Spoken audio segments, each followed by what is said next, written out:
其实原本凯旋路后段才只有一台机车通好通行，不过现在拓宽以后，跨度15公尺，长度已经205公尺，会当讲是顺利拍通东区后甲国中甲城大校区等周边主要道路的交通，嘛疏解东宁路甲小东路等当年塞车的问题。副市长赵清惠伫当地议员陪同，听出干务局长的简报，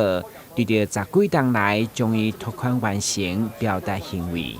10天前开始，咱有这个计划要来做道路的拓宽，当然嘛爱感谢咱后甲国中，愿意再把校地的部分可以退缩。那市政府也配合学校的这个道路的退缩，对于它的这个运动场域的这个整建计划，也协助咱的学校来做另外的这个修缮啦，可以让